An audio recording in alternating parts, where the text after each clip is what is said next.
How's it going, guys? So as the BMW E53 X5 market has fallen a little bit, these are becoming more affordable. This is kind of the, BMW all-wheel drive option for under $3,000 to $4,000. You find one some trouble, you get it for around $1,000 to $1,500. In today's video, I'm going to show you what to look out for, or some of the things to look out for when buying a E53 X5. This is more or less for the 3.0 version, so the inline 6, the 4.4 V8, that's a whole nother set of issues. We won't talk about that today. So we're going to start off with a couple things here. Probably the number one most common issue is going to be the front control arms. This one's already had them done once. This thing has 195,000 miles on it, which is fine. These things will go a lot more than that if looked after carefully. This one is kind of neglected early in its life, and it's been brought back to good health here recently. The front control arms, you have two different options. If your person has to take it to a shop, I don't know what they charge. I would think $500 to $800, maybe even more. You can buy the kit from eBay. It's about $150. That'll get you all the tie rods, all the front control arms, the ball joints, and everything you need for that. Sway bar links and the whole 9 yards. So if you could do it yourself, that's not really a very expensive problem. And the telltale signs of that are when you hit a bump, you can feel it clunk or hear it clunk on the floorboard at that point in time. So the next problem is, this one's a little more major, and the 6-cylinders don't have it quite as often. Depends on how the car was treated. Somebody was being pretty hard on it. The front dry shaft likes to strip out. I actually did a video on this here a while back on the front dry shaft replacement.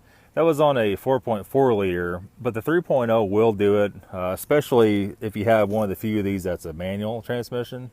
And the manual transmission will do it a little quicker, especially if the owner is a little more rough with it. And probably one of the other major things are, and if you could do it yourself, well, to go back on the dry shaft, the dry shaft's $150 fix if you could do it yourself.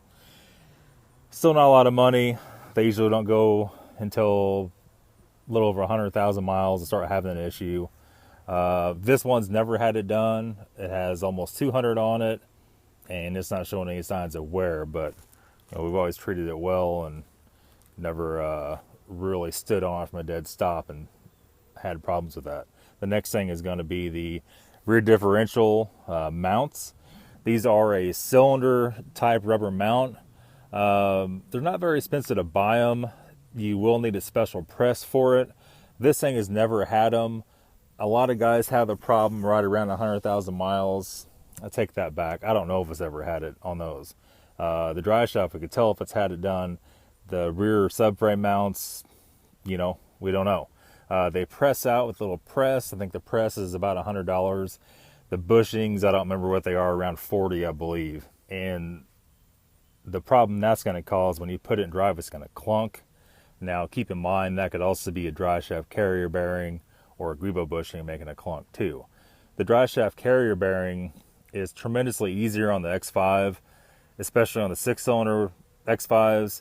The parts of those are very cheap. They're under $40 for the carrier bearing and the rubber grebo bushing. So you got to figure, if you got to do the rear bushings and the rear differential, the mounts, you could probably do it yourself for $150. The dry shaft, you're talking $40 to do it yourself. If you're buying an X5 or any BMW for, $1,000 to $3,000 to $4,000, you're not going to want to have to pay a shop to do it. You'll quickly have more than what the car is worth in that. But they're easy to work on. There's a lot of room in these. The brakes are super easy to change, super simple. I would say the next biggest problem the E53 X5 have, and this is not just prone to E53, this carries on to E70, to E85, X3s. They all have the same problem, and that is the upper control arms go bad, and it makes the tires tilt in. Let me get you a shot of this here. And we just did these. It makes them tilt in at the top like that, and it wears the insides of the tires. We caught this one before it ruined the tires. It has brand new tires on it, and the top control arms for the rear on eBay for E53, they're about $32 to $35.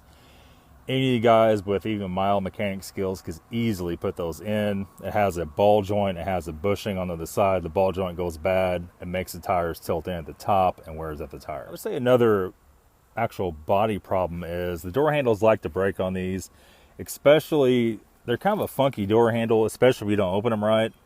A lot of people will, you know, try to pull out on them real hard and break them. These you kind of pull straight up and opens like that. Also, freezing weather will also snap those off. There's the handle itself, which the handle itself doesn't break. It's always the aluminum chassis behind it. I've already done both of these. It's not really that bad of a job. And each side's around, I don't know, $25, I believe. So $50. I would say as far as body-wise, we haven't really had any other body problems. This one has a little bit of road rash on the back, just a very shallow scuff. I think eventually I paid $1,200 for this thing, so it's really not bad. I'm not too worried about being perfect. They're more or less functional. These don't seem to have the ABS controller issues that a lot of the E39 and those other cars have. These also do not have as much of a problem with snapping the headlight adjusters off. They do have a problem with the headlights getting a little bit hazy. These aren't too bad. They've been buffed a couple times already. Say as far as under the hood, and you have to excuse under the hood of this thing, it hasn't been cleaned since we've had it. So it's a little bit dirty. Under the hood, everything's covered up by this big panel up front. And back up so you can see it. It comes off with just 4 little snaps. It pops right off, no problem at all. The X5 is a little harder to work on than E39. With the M54, you kind of got to lean over. The engine's kind of set down in there a little bit. It's not bad. Now the whole entire cowl comes out up here with just a bolt here, a bolt there, and then you pull the seals and the whole cowl pulls out. So you can easily get to the rear of the motor without much problem at all. Keep in mind, most of the 3.0 X5s do not have the factory air ride, the air suspension. There's no problems with that because it's not there. Their suspension does ride a lot nicer, but the coil springs in this thing, they have a pretty stiff spring rate. They ride a little rougher, but you never have problems with it. And it's a simple setup. You have to do anything to it. That being said, let's go back to the engine bay. Now, obviously, you have your consumables for the M54, which means your expansion tank. This one needs to be done pretty soon. It doesn't leak or anything. It's just probably never been replaced, or probably been done once. Also, you have to keep your upper hoses. This thing actually blew an upper hose not too long ago, and I'm sure those are still factory, and we have a whole nother set coming. And your consumables also include your water pump, your thermostat, your valve cover gasket seems to leak off and on. You know, that's just kind of par for the course for M54, M52 TU. Really, the only other problem we had on this thing was the windshield washer tank was leaking. We put some new grommets in it. It was still leaking. We had to put some new pumps in it, and it doesn't leak right now, but we're kind of waiting to see. You know, the tank on these, for whatever reason, is kind of prone to having the drippies. I would say, other than that, the sunroof, this one has a standard sunroof. They don't tend to have too many issues as long as you keep them greased. The panoramic sunroof, that's a different story. My recommendation to people who have the panoramic sunroof, don't use it very often because it will break, and they are hugely expensive to fix. However, that being said, if it does break, 9 times out of 10, you can get it closed again by the manual crank and get it seated, and it's not a problem. This video more isn't how not to buy E53. It's more why you should buy an E53. I think these are really good cars. You know, they have a few quirks, but so does everything else. You know, interior wise, they don't really have too many window regulator issues. They don't have a lot of the issues. The instrument cluster doesn't have many problems. The stereo LEDs can go out. Just real simple stuff though. You know, overall, I think I've described here probably worst case scenario if you do the work yourself. You know, maybe there's $800-900 worth of stuff to do. No single one of these E53 is going to have all those problems at once. If they do have all those problems at once, maybe we'll look for a different one.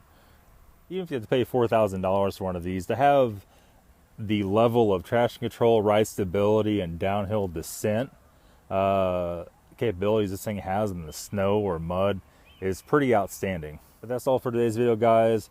If you like today's video, give it a thumbs up, leave a comment, and that's it. Thanks for watching.